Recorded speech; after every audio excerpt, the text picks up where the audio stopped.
हाँ जी, हाँ जी। आइए सायंकालीन दीप महायज्ञ में हम सब प्रवेश करें। 8 से 8:30 उससे पूर्व 8 से 8:30 गुरु सत्ता की प्रार्थना वंदना इस गीत के माध्यम से करते हैं। गुरु के विचारों को अपने विचारों से जोड़ सके, उनके अभियान में हम सहभागी बन सके, उनके पद चिन्हों पर चल सके, ऐसी शक्ति भक्ति की कामना याचना करते हुए गुरुदेव से प्रार्थना करें कि गुरुदेव कृपा कर दो, तुमको न भूल पाए, संकेत पर तुम्हारे हर क्षण कदम बढ़ाएं। इस भाव के साथ में आइए गुरु की वंदना, गुरु की प्रार्थना। गुरुवर ही है इष्ट हमारे, गुरुवर ही आधार।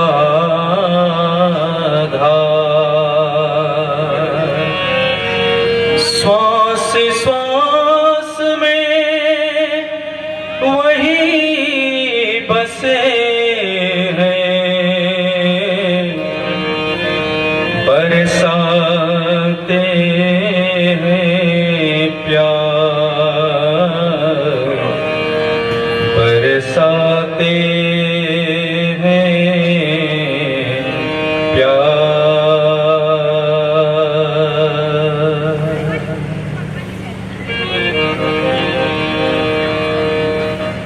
गुरुदेव कृपा कर दो,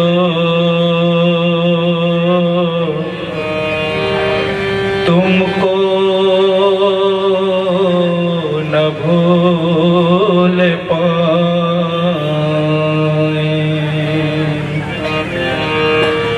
गुरुदेव कृपा कर दो, तुमको न भूल पाए। देव कृपा कर दो, तुमको न भूल पाए। देव कृपा कर दो, तुमको न भूल पाए। देव कृपा कर दो, तुमको न भूल पाए। संकेत पर तुम्हारे, संकेत पर तुम्हारे हर क्षण कदम बढ़ाए। देव कृपा कर दो, तुमको न भूल पाए। देव कृपा कर दो, तुमको न भूल पाए।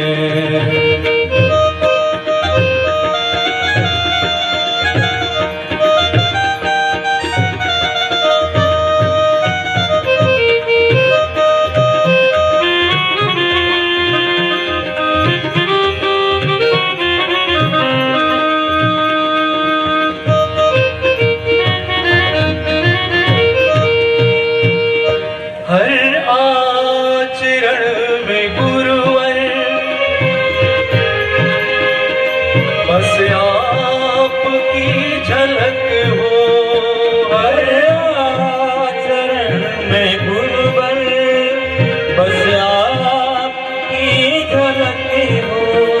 हर सांस में हमारी बस आपकी महक हो। हर सांस में हमारी बस आपकी महक हो। अंतस में साधना की, अंतस में साधना की नौ ज्योति हम जलाए। देव कृपा कर दो, तुमको न भूल पाए। देव कृपा कर दो, तुमको न भूल पाए।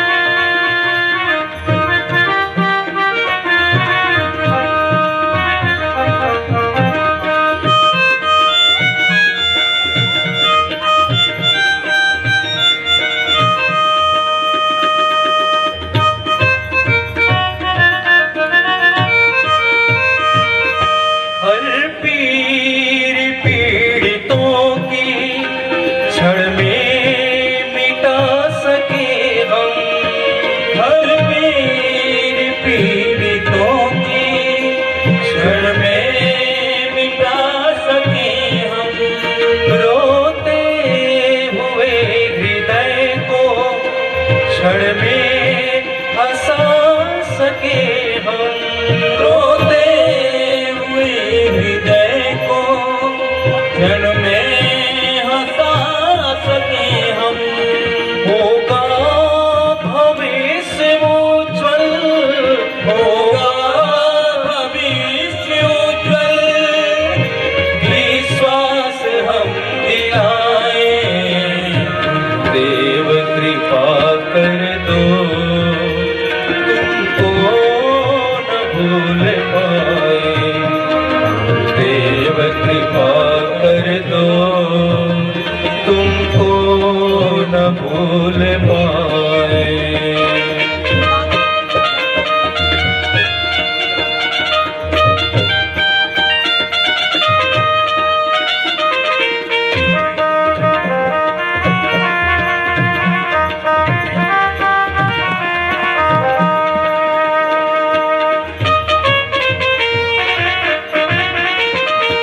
यदि साथ दो हमारा, हर बंद तोड़ देंगे।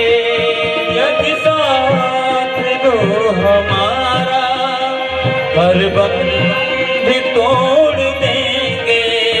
यदि साथ दो हमारा, हर बंद तोड़ देंगे। हर साथ दो हमारा, हर बंध तोड़ देंगे। बस कर दो तुम इशारा, संसार छोड़ देंगे। बस कर दो तुम इशारा, संसार छोड़ देंगे। हर आस को तुम्हारी, हर आस को तुम्हारी हम पूर्ण कर दिखाए। गुरुदेव कृपा कर दो, तुमको न भूल पाए। गुरुदेव कृपा कर दो, तुमको न भूल पाए।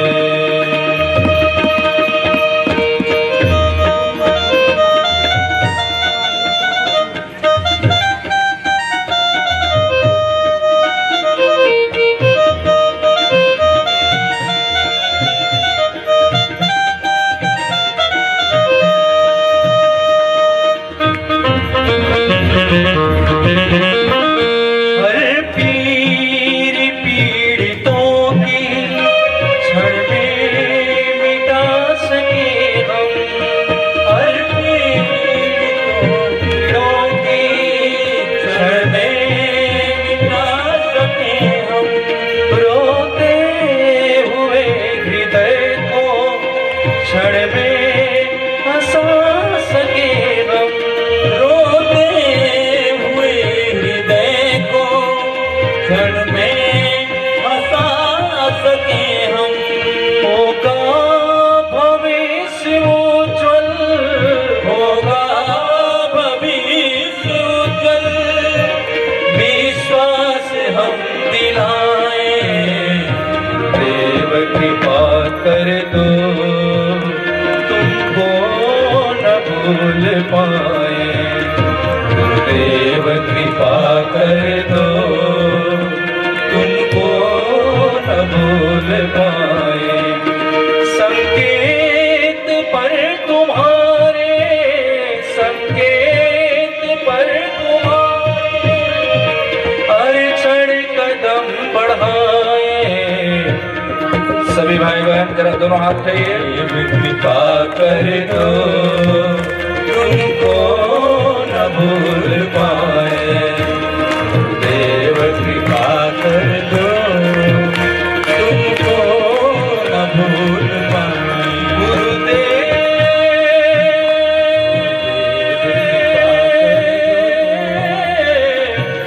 तुमको न भूल कर दो,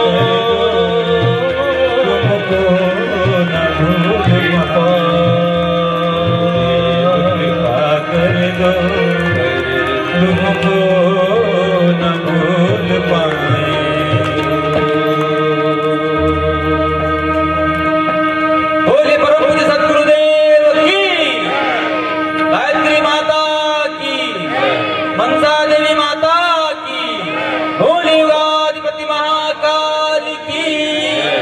लक्ष्य पाने के लिए सबको सतत जलना पड़ेगा। मेटने घंटिमिर रवि की गोद में पलना पड़ेगा। राह में तूफान आए, बिजलियां हमको डराए, दीप बनकर विकट झंझावत में जलना पड़ेगा। झंझावत में जलना पड़ेगा।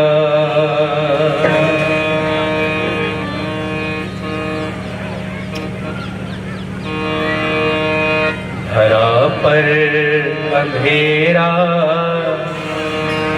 बहुत छा रहा है। धरा पर अंधेरा बहुत छा रहा है। दिए से दिए को जलाना पड़ेगा। धरा पर अंधेरा बहुत छा रहा है। दिए से दिए को जलाना पड़ेगा। धरा पर अंधेरा बहुत छा रहा है। दिए से दिए को जलाना पड़ेगा। धरा पर अंधेरा बहुत छा रहा है। दिए से दिए को जलाना पड़ेगा। दिए से दिए को जलाना पड़ेगा। दिए से दिए को जलाना पड़ेगा। दिए से दिए को जलाना पड़ेगा। दिए से दिए को जलाना पड़ेगा। धरा पर अंधेरा बहुत छा रहा है। धरा पर अंधेरा बहुत छा रहा है। दिए से दिए को जलाना पड़ेगा।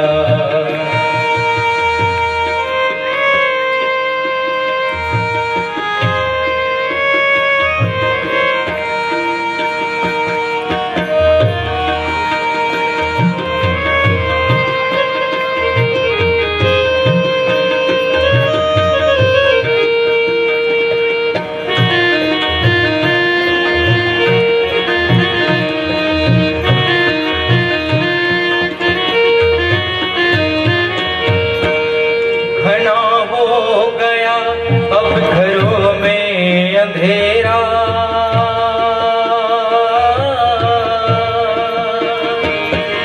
घना हो गया अब घरों में अंधेरा। बढ़ा जा रहा मंदिरों में अंधेरा। घना हो गया अब घरों में अंधेरा। बढ़ा जा रहा मंदिरों में अंधेरा। नहीं हाथ को हाथ अब सोच पाता।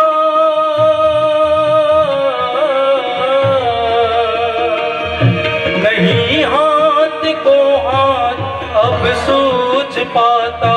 हमें पंथ को जगमगाना पड़ेगा। दिए से दिए को जलाना पड़ेगा।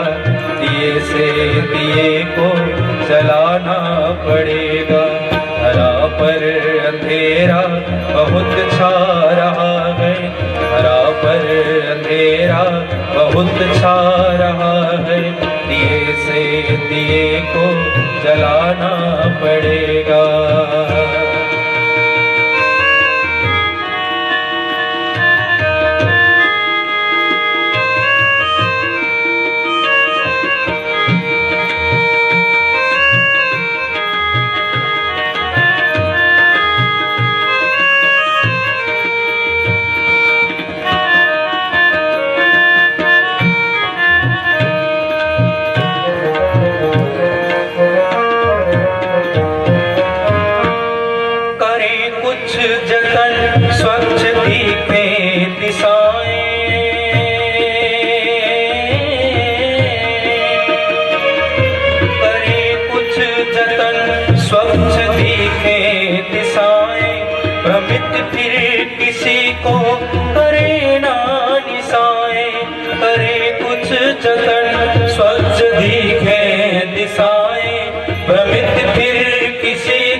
दिए से दिए को जलाना पड़ेगा। हरा पर अंधेरा बहुत छा रहा है, दिए से दिए को जलाना पड़ेगा।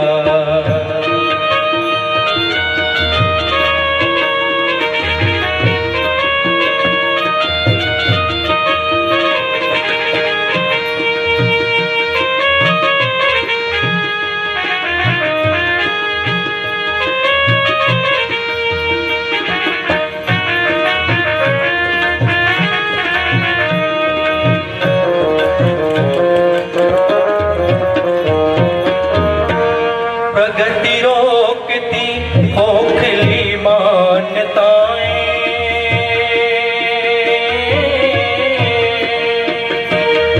प्रगति रोकती खोखली मान्यताएं, जटिल अंधविश्वास की दुष्प्रथाएं।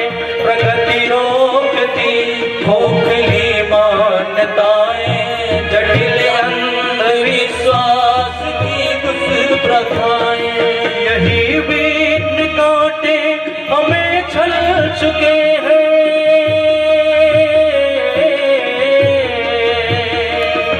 यही विघ्न कांटे हमें छल चुके हैं। हमें इन सबों को हटाना पड़ेगा, दिए से दिए को जलाना पड़ेगा। हरा पर अंधेरा बहुत छा रहा है, दिए से दिए को जलाना पड़ेगा।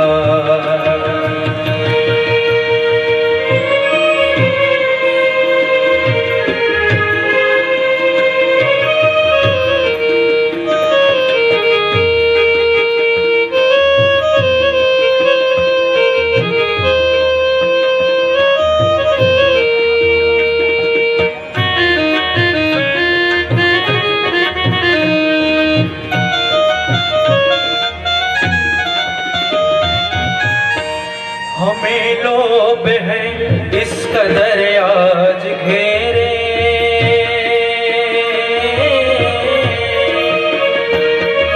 हमें लोभ है इस कदर आज घेरे।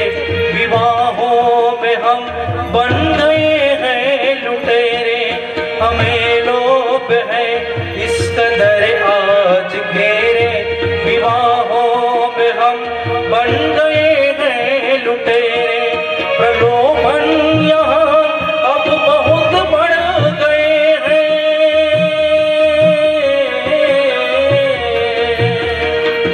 प्रलोभन यहाँ अब बहुत बढ़ गए हैं। हमें उनमें अंकुश लगाना पड़ेगा। जरा सभी भाई बहन दोनों हाथ उठाइए, ताली बजाते गाएंगे। दिए से दिए को जलाना पड़ेगा, हरा पर अंधेरा बहुत छा रहा है, हरा पर अंधेरा बहुत छा रहा है। दिए से दिए को जलाना पड़ेगा, दिए से दिए को जलाना पड़ेगा, दिए से दिए को जलाना पड़ेगा, दिए से दिए को जलाना पड़ेगा। हरा पर अंधेरा बहुत छा रहा है, दिए से दिए को जलाना पड़ेगा, दिए से दिए को जलाना पड़ेगा, दिए से दिए को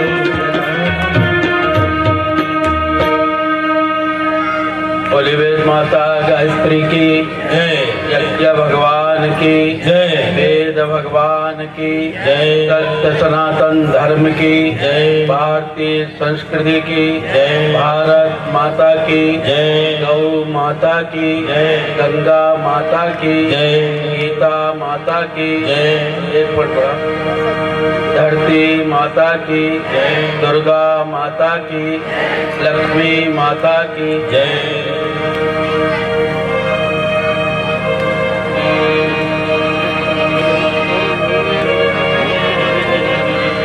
आइए आज का दीप यज्ञ और पावन संदेश आपकी सेवा में प्रारंभ करें। इसके पूर्व सभी भाई बहन एक साथ एक स्वर में आद्य शक्ति माँ भगवती गायत्री के महामंत्र का उच्चारण साथ साथ में करने की कृपा करें।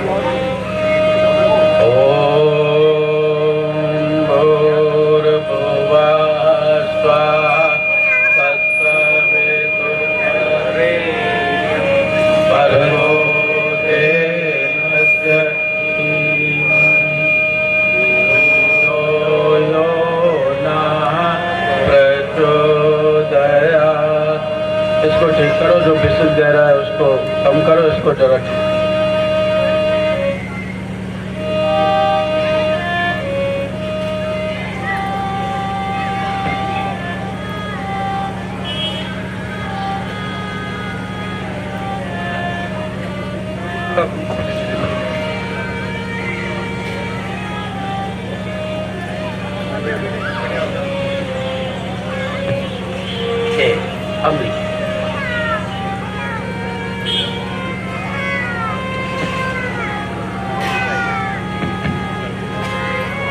आइए एक बार पुनः गायत्री महामंत्र का उच्चारण साथ साथ में करने की कृपा करें।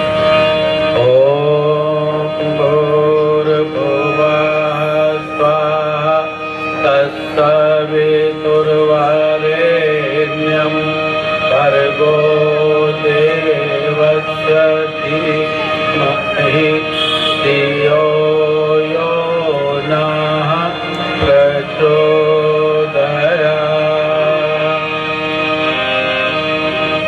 ओम गजाननं भूतगणाधिसेवितं कपेतजम्बो फलचारुभक्षणं वासुतं शोक विनाशकारकं नमामि विघ्नेश्वर पादपं। नमोस्तु गुरवे तस्मै गायत्री रूपणे तदा यस्य वागमकमहन्ते संसार संघे यस्यान्ते च विभाति भूधरसुता देवा पगा मस्तके बाले बाल विदुर्गले गर्णम यशोरसे प्यारता सोयं भूत विभूषण सुधवरा सर्वाधिपा सर्वदा सर्वा सर्वगता शिवा शिवा श्री शंकर खातुना नीलाम्बुदश्चामलकमलाङ्गं सीतासमारोपितवामभागं बाणं महासायकचारुचापं नमामि रामं रघुवंशना।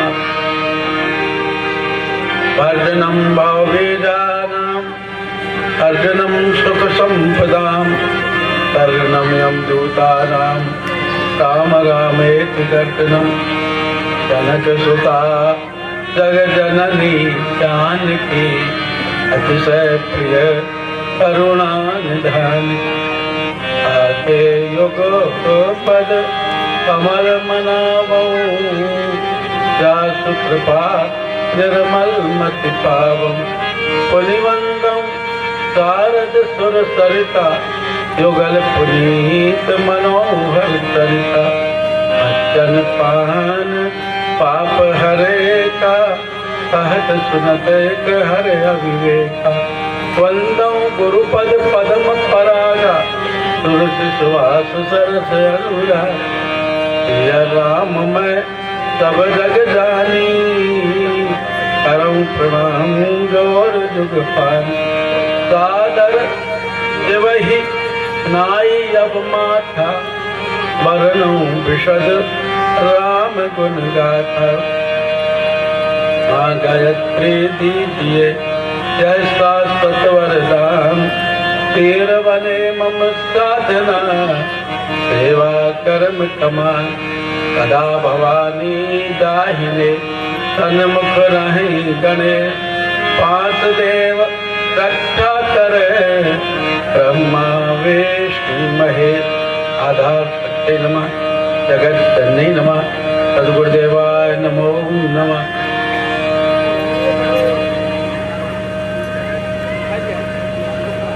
आज के भव्य और दिव्य कार्यक्रम में समुपस्थित इस महानगर के माननीय मेयर जी और हमारे घनिष्ठ परिजन आदरणीय कुलभूषण गोयल जी सहित यहाँ गौशाला के सभी ट्रस्टीगण, गायत्री परिवार में परम पूज्य गुरुदेव का योग धर्म में खून पसीना एक करने वाले हमारे सभी गायत्री परिवार के साधक, गायत्री परिवार के परिजन और सैकड़ों की संख्या में उपस्थित भावनाशील श्रद्धापूर्वक आई हुई हमारी सभी देवी स्वरूपा माताओं बहन, आप सब आज के अंतिम ज्ञान यज्ञ की बेला में बैठे हैं। कल इस यज्ञ की महापूर्णाहुति होगी। ग्रहण के कारण थोड़ा समय में 1 घंटे पहले परिवर्तन किया गया है और अभी आप दीप यज्ञ करने के लिए उपस्थित। दीप यज्ञ के पूर्व हमको स्वयं को ही दीपक बनने की प्रेरणा प्राप्त करना चाहिए, क्योंकि आज विकृतियों का घनीभूत अंधेरा सारी दुनिया में फैला हुआ। अंधकार ही असुर के रूप में आज दुनिया को दुखी कर रहा। 3 राक्षसों का आधिपत्य हमेशा रहा है। सतयुग में त्रिपुरासुर नाम के 3 राक्षस थे। एक सोने के महल में रहता था, एक चांदी के महल में रहता था और एक लोहे के महल में रहता, और तीनों ने आकाश, धरती और पाताल पर कब्जा कर लिया। तब देवाधिदेव महादेव भगवान शिव ने त्रिशूल का निर्माण किया और ज्ञान वैराग्य भक्ति के त्रिशूल से तीनों की प्रियां उजाड़ दी। त्रेता युग में भी 3 राक्षस पैदा हुए, रावण, कुंभकर्ण और मेघनाथ। तब तीनों का विनाश करने के लिए परब्रह्म परमात्मा को मर्यादा पुरुषोत्तम श्री राम के रूप में आना पड़ा। फिर द्वापर में भी 3 राक्षस पैदा हो गए, कंस, शिशुपाल और जरासंध। तब परब्रह्म परमात्मा को लीला पुरुषोत्तम योगेश्वर भगवान श्री कृष्ण के रूप में जन्म लेना पड़ा और उन्होंने तीनों की तिकड़ा में तोड़ी। अब कलयुग में भी 3 राक्षस हैं। 3 हमारे भीतर हैं, लोभ, मोह और अहंकार, और 3 समाज में अट्टहास कर रहे हैं। वो राक्षस हैं अज्ञान, अभाव और अन्याय। ये 3 राक्षसों ने सारे देश में आज अराजकता, अव्यवस्था फैला रही। अज्ञान के कारण हम सही मार्ग का चयन नहीं कर पाते और लकीर के फकीर बने हुए हैं। अज्ञान के कारण आज चारों ओर अपराध है, उन्माद है। जहां देखो वहीं पर वर्ण धर्म आश्रम नहीं चारी,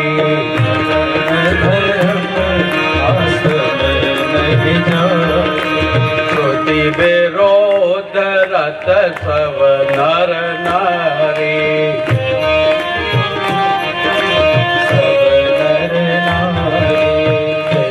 श्रुति भूप प्रजासन भूप प्रजासन नहीं को मान निगम अनुशासन नहीं को मान निगम अनुशासन मारग सोए जा कहूँ जोई बाबा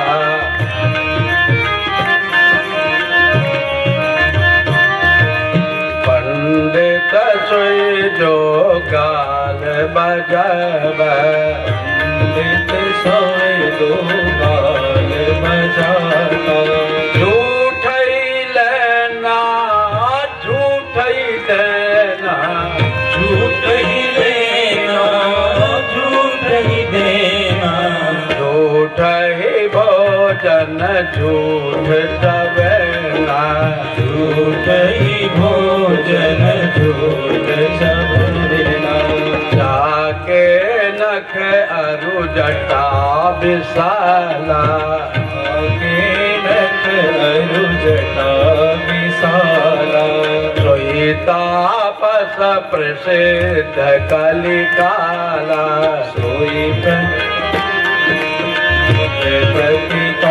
कहने का भाव यह है कि आचार विचार सब अंधकार युक्त हो।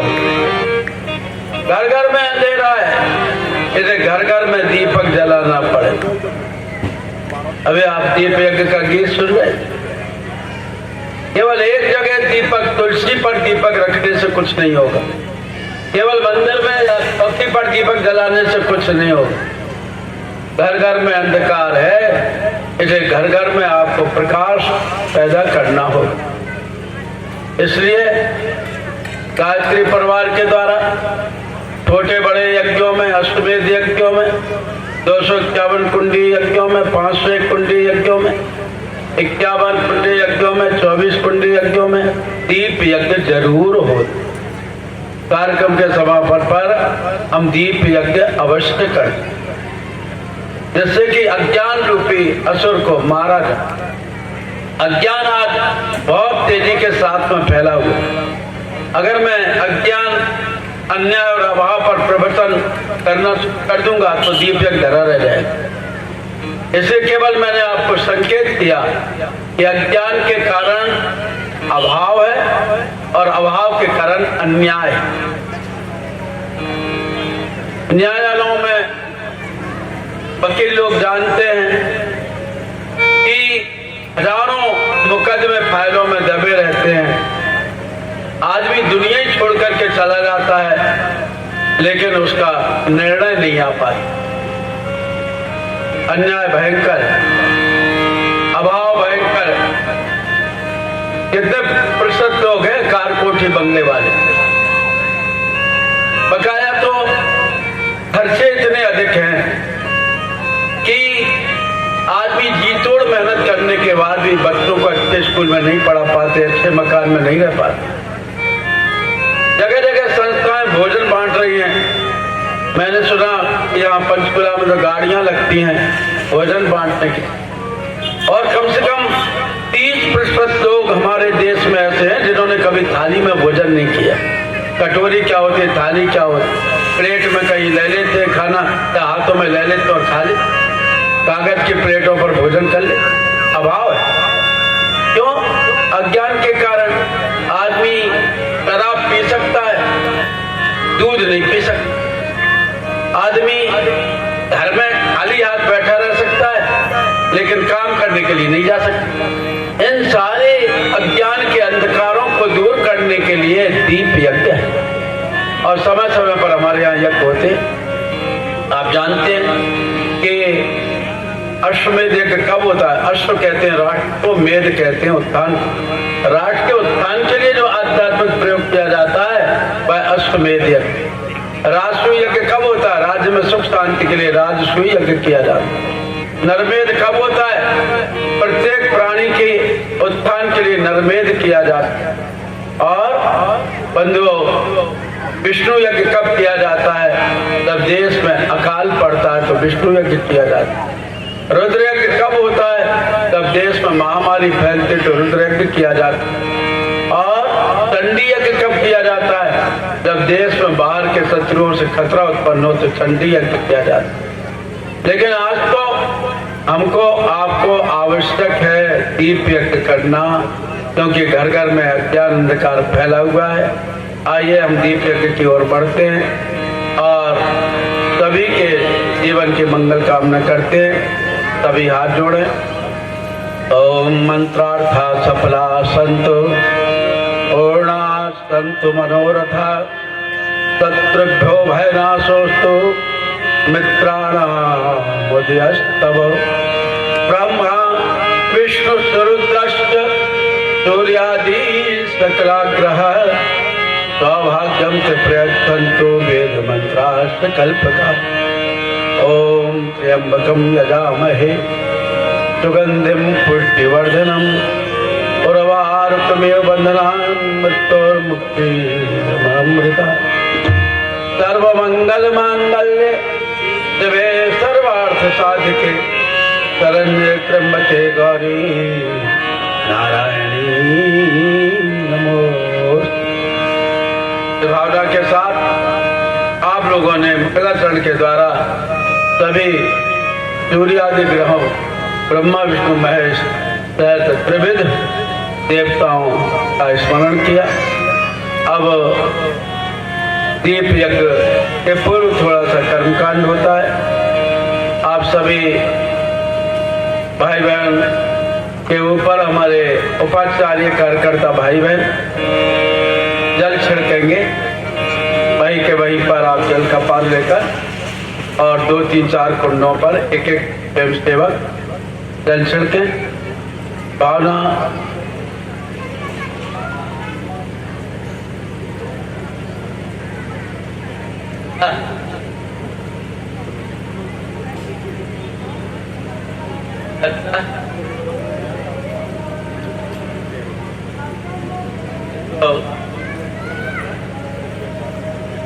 कम से कम अच्छा चलो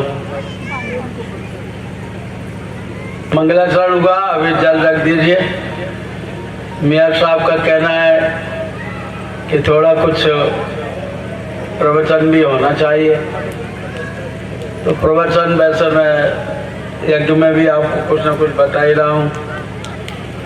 अभी भी कल आपने नारी जागरण का प्रवचन सुना था। सरस्वती लक्ष्मी काली बुद्धि बल धन भगवान।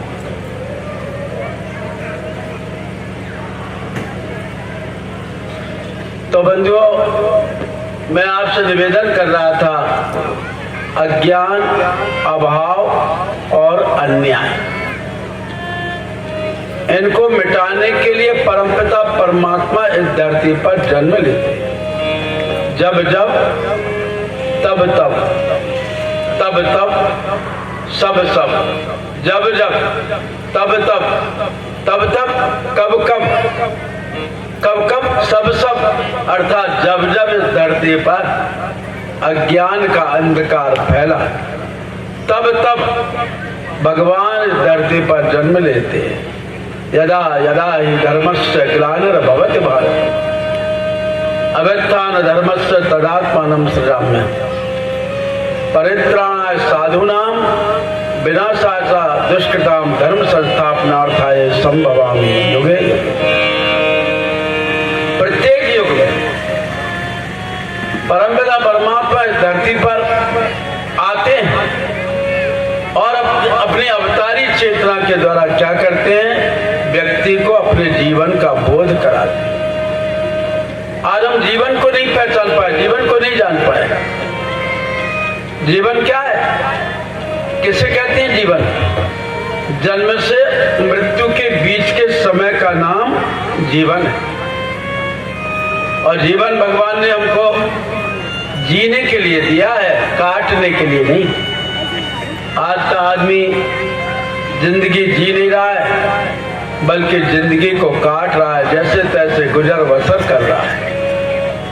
इसे बंधुओं, आज की सबसे बड़ी बात यह है कि हम समय की पहचान करें। समय आता है, निकल जाता है। एक बार समय कब आया था, समय कैसा होता है। एक बार एक कलाकार ने एक नगर में सुंदर प्रदर्शनी लगाई। भगवान राम का फोटो, कृष्ण का फोटो, हनुमान जी का फोटो, देवी देवताओं का फोटो, पशु पक्षियों का, कीड़े मकोड़ों का फोटो। उसी में एक बड़ा विचित्र जंतु का फोटो था। कैसा फोटो था वो काले कलूटे आदमी का फोटो था।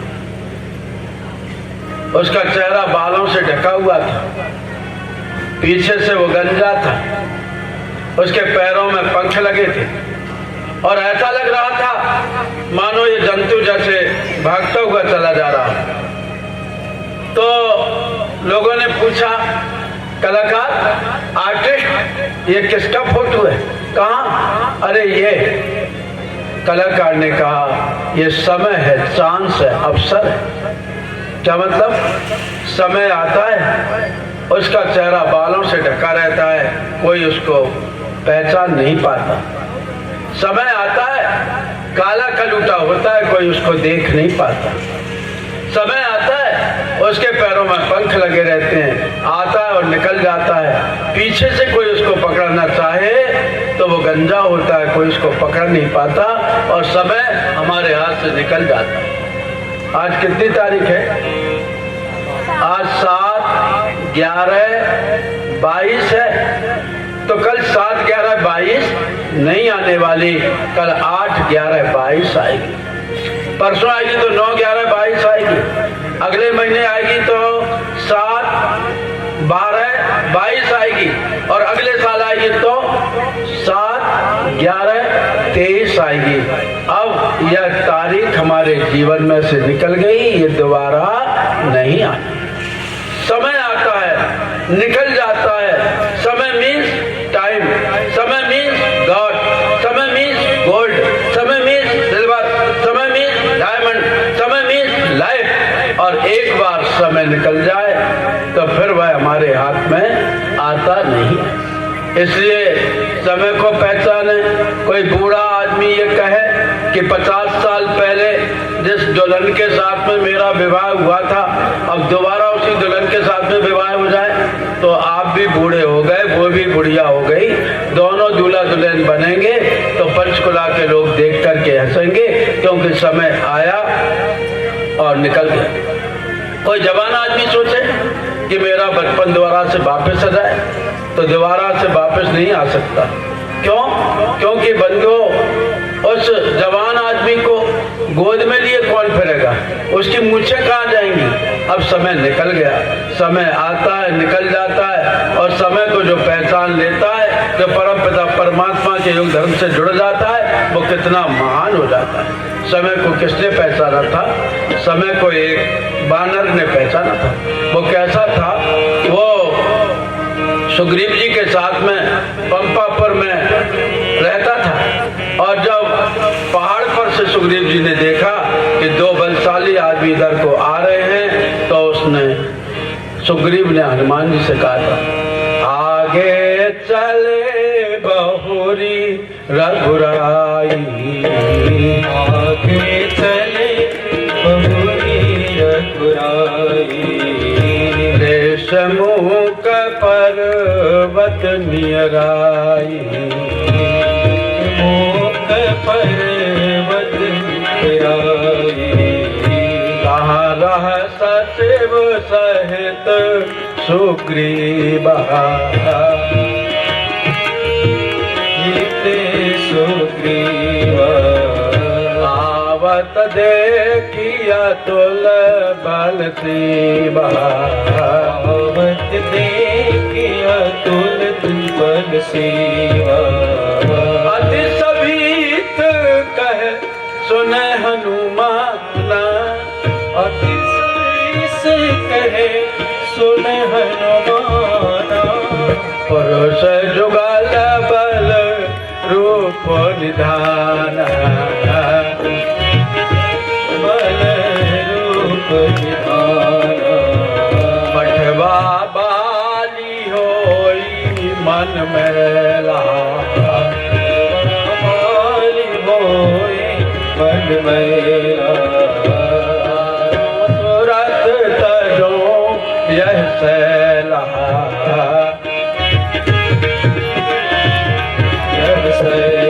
सुग्रीव जी ने कहा हनुमान जी देखना ये दो बलशाली आदमी कौन इधर आ रहे हैं। अगर बाली के भेजे हुए हों तो मैं पंपापुर के इस पहाड़ को छोड़ करके भागूं। हनुमान जी ने कहा सुग्रीव जी आप तो हमारे अध्यक्ष हैं और जब आपको डर लग रहा है तो मैं तो आपका सेवक हूँ। वो दो है मैं अकेला हूँ, मैं उनके पास कैसे जाऊँ।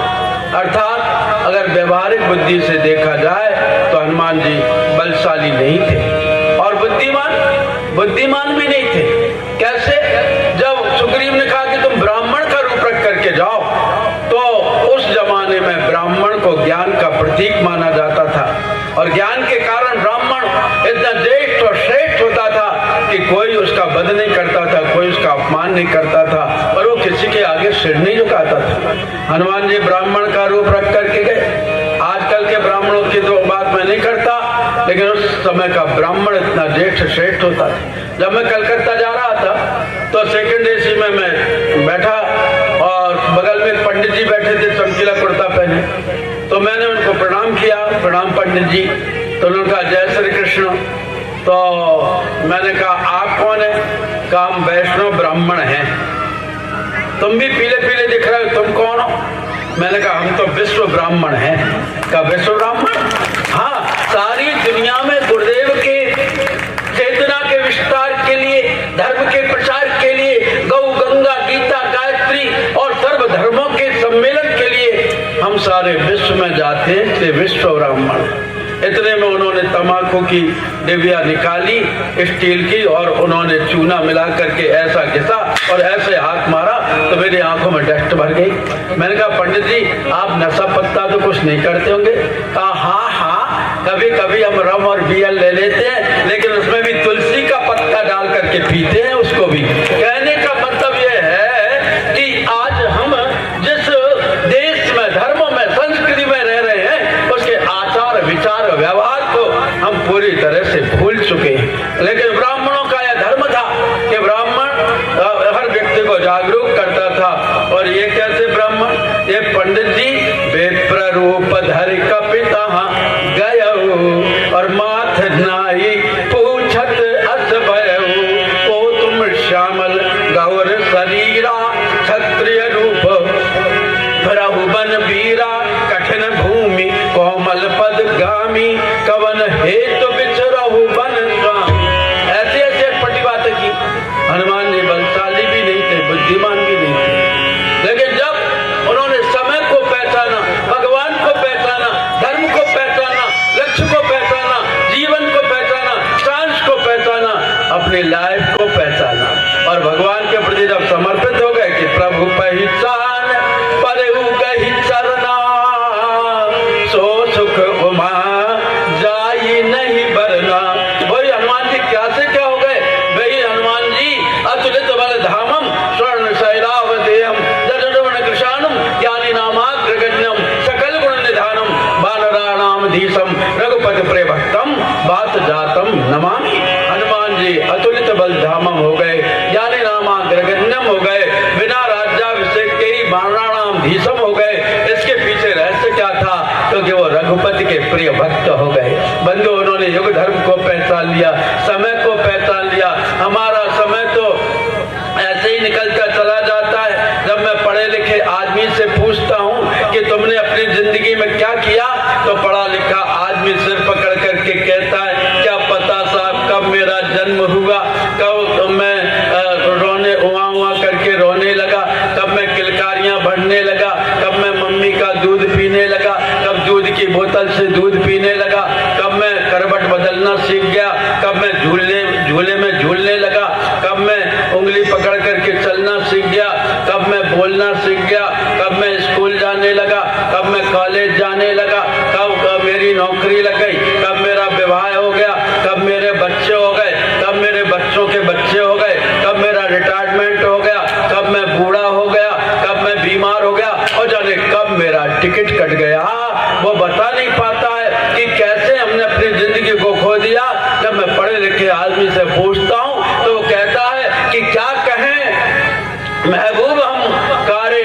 कर गए, बीए किया, नौकरी मिली, पेंशन हुई और मर गए। हमारे जीवन का केवल इतना सा ही उद्देश्य है क्या कि हम पढ़ लिख जाएं, नौकरी कर लें, कार कोठी खरीद लें, कारखाना डाल दें, बड़े आदमी बन जाएं और बस एक सीमित क्षेत्र में रहकर इस दुनिया को छोड़ करके चले जाएं। अरे धर्म भी कुछ है, भगवान भी कुछ है, संस्कृति भी कुछ है, समाज भी कुछ है, परिवार भी कुछ है, गुरु जी भी कुछ है, मिशन भी कुछ है, चेतना भी कुछ है। कभी हमने जानने की कोशिश की, कभी जान नहीं पाए। हनुमान जी ने पहचाना तो कहां से कहां हनुमान जी चले गए। हमारे बीच में आदरणीय हीरालाल जैन साहब आए हुए हैं और जब भी आप जाएं तो यहाँ पर मंच पर आपका स्वागत करेंगे।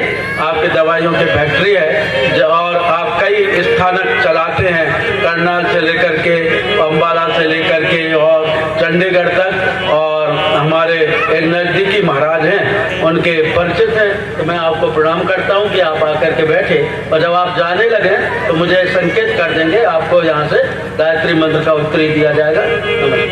तो बंधुओं, मैं आपसे कह रहा हूं कि हमारे यहाँ इतना सुंदर दिव्य वातावरण था कि हम अपने जीवन का बोध करें। जीवन को कोई जान ही नहीं पाता है, जीवन को कोई पहचान ही नहीं पाता है। समय को किसने पहचाना था? समय को एक बांसुरी ने, एक बांस ने पहचाना था। वो लकड़ी कैसी थी? वो भगवान श्री कृष्ण के सिंहासन पर पड़ी हुई थी। भगवान श्री कृष्ण से मिलने के लिए अर्जुन आए और अर्जुन ने देखा कि भगवान श्री कृष्ण तो नहीं है, लेकिन उनके सिंहासन पर उनकी बांसुरी पड़ी हुई है। अर्जुन ने बांसुरी को अपने हाथों में उठा लिया, बड़े प्यार से देखते हुए बोले, प्यारी बांसुरी, तू एक बात तो बता, तूने ऐसा कौन सा जप किया है? तूने ऐसा कौन सा तप किया है? तूने ऐसी कौन सी माला घुमाई है? तूने ऐसे कौन से पीले कपड़े पहने? तूने ऐसे कौन सी दाढ़ी मूंछें बढ़ाई है? तूने ऐसा कौन सा मुंडन कराया है? तूने ऐसा कौन सा चारों धामों की तीर्थ यात्रा की है कि भगवान को तू इतनी प्रिय है? सदैव भगवान तुझे अपने हाथों में रखे रहते हैं, अपने होठों पर रखे रहते हैं, अपनी कमर में खुरसे रहते हैं और हमेशा तुझे सम्मान देते हैं। जैसे भगवान श्री राम की पहचान धनुर्धर है, वैसे भगवान श्री कृष्ण की पहचान बंशीधर है। बंशी तू भगवान की पहचान बन गई। आखिर तूने ऐसा कौन सा पुण्य किया है? बांसुरी बोली कि अर्जुन, मुझे नहीं पता कि मैंने कोई एकादशी की है कि नहीं की, मुझे नहीं पता कि मैंने कोई व्रत किया है कि नहीं किया, मुझे नहीं पता कि मैंने कोई यज्ञ किया है कि नहीं किया, मुझे नहीं पता कि मैंने पीले कपड़े पहने कि नहीं पहने, मैंने जंगल में जाकर के तपस्या की है कि नहीं की, लेकिन मैंने अपने जीवन को पहचाना है और जीवन को भगवान के लिए समर्पित किया है। उन्होंने कहा कैसे? कहा देखो, मेरा जन्म कितने बड़े बांस के रूप में हुआ था, बढ़ई आया, वो मुझे काट करके ले गया, मैंने कुछ नहीं कहा। फिर उसने मुझे बांस के टुकड़े टुकड़े कर दिए इतने बड़े, तब भी मैं ये कष्ट सहती रही। फिर उसने गरम रौंदा फेर कर मुझे गांठें हटाई, चिकना किया, मैंने कुछ नहीं कहा। फिर उसने गरम लोहे की छड़ लेकर मुझे पोला किया, मैंने तब भी कुछ नहीं कहा। फिर उसने मेरे ऊपर 7 छेद बनाए, तब भी मैं हंसती रही, मुस्कुराती रही, खिलखिलाती रही, सारे गामा पाधा निसा, सानी धप्पा मागारे सा गा गा करके लोगों को मीठे स्वर सुनाती रही। और भगवान श्री कृष्ण ने मेरे समर्पण भावना को देख करके मुझे ओंठों पर रख लिया। अर्जुन को समझ में आया कि जिसने अपनी जिंदगी भगवान के लिए समर्पित कर दी, भाई ये बड़ा होता है, मिटा दे अपनी हस्ती को।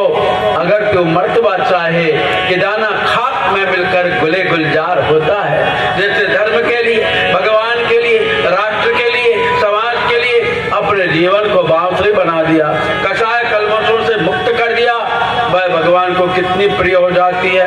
एक तराजू के पड़ले पर यदि भगवान के सारे आभूषण रखे जाएं, भगवान का मोर मुकुट, भगवान का पीतांबर, भगवान की गुंजन माला, वैजंती माला, मणि मुक्ता सब रख दिया जाए और तराजू के दूर से पड़ने पर यदि बांसुरी रखी जाए तो वजन किसका ज्यादा होगा? ये मोर पखा सिर ऊपर रखियो, कुंज की माल करे पहनूंगी, मोर पीतांबर लहल कुटी बन, भोजन द्वारन संग फिरूंगी, भाव तो मोहि मेरो रस खान, तेरे कहे सब स्वांग रचोंगी, पया मुरली मुरली धर की अदरा न धरी अदरा न धरोंगी,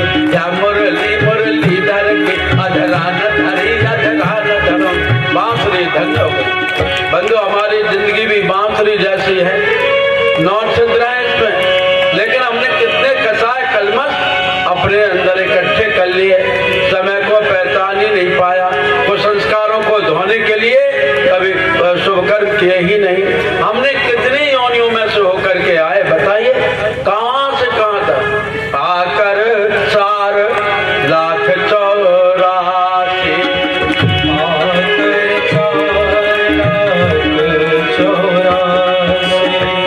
योनि भ्रमित यह जीव अविनाशी, योनि भ्रमित यह जीव अविनाशी, फिरत सदा माया कर प्रेरा, फिरत कर माया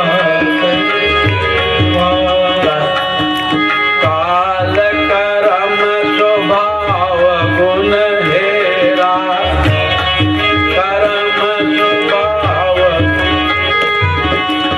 जल चर थल चर नभ चर नाना, चल चल नभ कर जे जड़ चेतन जीव जहाना, चेतन जीव जहां।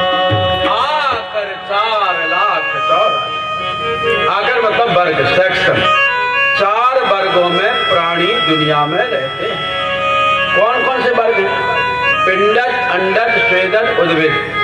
पिंडज शरीर से जन्म लेने वाले प्राणी, अंडज अंडों से पैदा होने वाले प्राणी, स्वेदज खुशबू या बदबू से पैदा होने वाले प्राणी, और उद्भिद पेड़ पौधे झाड़ झंखार। ये 4 तो योनियां हैं, 4 तो वर्ग है और 84 लाख योनि। अब योनि में भी कितनी जाति प्रजाति, मान लो सांप योनि है, आपने कितने प्रकार के सांप देखे हैं जीवित बताओ? 4-6 प्रकार के, लेकिन हजारों प्रकार के सांप होते हैं। बोलो आपने कितने पक्षी देखे? कितने पक्षी देखे? 5 पक्षियों के नाम बताइए, 5 पक्षियों के नाम बताओ। कबूतर, कौआ, कोयल, वेरी गुड। तो हजारों पक्षी हैं। आपने कितने जानवर देखे हैं? 5 जानवरों के नाम बताओ, खड़े हो जाओ। आप ही चश्मा, हाँ आप ही आप 5 जानवरों के नाम बताइए, बताइए। पालतू तो हिंसक जानवर अलग होते हैं, आप 5 हिंसक जानवरों के नाम बताइए बाबूजी। हाँ बताओ बेटे, सब बताओ। हाथी, घोड़ा, शेर। ये हिंसक थोड़ी है। चलो बैठो। आप 5 वृक्ष के, मतलब कहने का मतलब ये है कितने फल फ्रूट, कितने पेड़ पौधे, कितने झाड़ झंखाड़, कितने जानवर, जाति प्रजाति कितनी है। 84 लाख तो योनि है, उनकी जाति प्रजाति कितनी है। और ये रहते कहाँ है? जलचर है, थलचर है, नभचर है। और इन सब की योनियों के कुसंस्कार हमारी खोपड़ी पर चढ़े रहते हैं। आदमी, अभी तो हम आदमी बने, लेकिन कभी जानवर बने होंगे, शेर बने होंगे, घोड़े बने होंगे, हाथी बने होंगे, कीड़े मकोड़े बने होंगे, कुछ ना कुछ बने होंगे। उनके 84 लाख उनके कुसंस्कार हमारी खोपड़ी पर होते हैं। और हमारे सिर पर 84 लाख से ज्यादा बाल होते नहीं। अपने अपने खोपड़ी के बाल गिन करके देख लीजिए, कम ही होंगे, ज्यादा नहीं होंगे। क्यों? क्योंकि 84 लाख योनियों में हम भ्रमण करके आए हैं। यही कारण है कि आदमी कभी अज्ञान में पड़कर कुत्ते जैसा भौंकता है, तो गधे जैसा रेंकता है, तो ऊंट जैसा बलबलाता है, तो हाथी जैसा चिंगाड़ता है, तो शेर जैसा गरजता है, तो भेड़िए जैसा गुर्राता है, तो गाय जैसा रंभाता है, तो कभी अजगर जैसा पड़ा रहता है, कभी सांप जैसा फुफकारता है, कभी बिच्छू जैसा डंक मारता है, कभी जो है आदमी लकड़ बग्गे जैसा डर बताता है, कभी गीदड़ जैसा भागता रहता है, कभी आदमी छिपकली जैसा छिपकर के दूसरों की बातें सुनता रहता है, कभी गिरगिट जैसा रंग बदलता रहता है, कभी मच्छर और खटमल के बाप की हमने भैंस नहीं बांधी, लेकिन सोते ही समय ये खटमल और मच्छर आक्रमण करते हैं बिन अकारण। क्यों? क्योंकि इन योनियों में हम हो करके आए। तो इन योनियों के कुसंस्कारों को कैसे धोया जाए? उसके लिए यज्ञ, उसके लिए जप, उसके लिए तप, उसके लिए योग, उसके लिए आसन, उसके लिए शुभ कर्म, उसके लिए परोपकार, ये सब बताए हैं कि कुसंस्कारों को धोने के लिए यह होता है। और उसके लिए सबसे बड़ी बड़ी बात है कि समय को पहचाने, जीवन को पहचाने, नहीं तो ये कुसंस्कार हमारे आत्मोद्धार की ओर हमको नहीं ले जाएंगे, हमको यहीं पर भवसागर का चक्कर काटने के लिए मजबूर करेंगे। इसलिए मैंने आपसे कहा कि हम क्या करें, अपने समय को पहचाने, भगवान को पहचाने। समय को किसने पहचाना था? समय को एक पक्षी ने पहचाना था। वो पक्षी कैसा था? वो पक्षी बट वृक्ष पर एक घोंसले में रहता था और एक आतताई भारतीय ललना का हरण करके ले जाने लगा। रावण सीता का हरण करके ले जा रहा है और सीता जोर जोर से चिल्ला करके रो रही है, विपति मोर को प्रभु हे सुनावा, विपति मोर पुरोडास चेहरा सब खावा, पुरो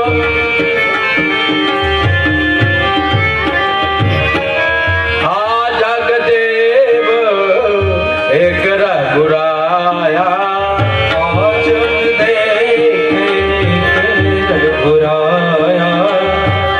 अपराध विसारे गाया, अपराध विसारे गाया। सीता जोर जोर से चिल्ला करके रो रही थी, हाँ जगदेव एक रघुराया, कई अपराध विसारे गाया। हे दयावान, आप मुझे बुला रहे हैं? ये रावण अपने चंगुल में फंसा करके मुझको हरण करके ले जा रहा है। बंधुओं, सीता जोर जोर से रुदन कर रही है। दो नारियां रोई हैं, एक राम जी के जमाने में रोई सीता, एक कृष्ण जी के जमाने में रोई द्रौपदी। सीता निर्जन जंगल में रो रही है, द्रौपदी भरी सभा में रो रही है। सीता के सामने जंगली जीव हैं और द्रौपदी के सामने बड़े बड़े शूरवीर हैं। सीता के सामने बड़ वृक्ष है, द्रौपदी के सामने सोने का सिंहासन है। बड़ वृक्ष पर घोंसला है घास फूस का और सिंहासन पर मखमली गद्दा पड़ा हुआ है। मखमली गद्दे पर भीष्म पितामह बैठे हुए हैं और घोंसले में पक्षियों के पितामह गिद्धराज जटायु बैठे। बंधुओं, भीष्म पितामह सफेद कपड़ों में लिपटे हुए बैठे हैं और गिद्धराज जटायु बंधुओं काले पंखों में लिपटे हुए बैठे। गिद्धराज जटायु की लंबी चोंच है और भीष्म पितामह की लंबी दाढ़ी है। दोनों के सामने नारी रो रही। एक और द्रौपदी चिल्ला रही है, अग्रे कुरुणा मत पांडवानाम दुस्साहसेन अर्धवस्त्र केशव कृष्णा जला क्रोधननाथा गोविंद दामोदर माधवी। मेरी पीड़ा भगवान को जाकर के कौन सुनाए?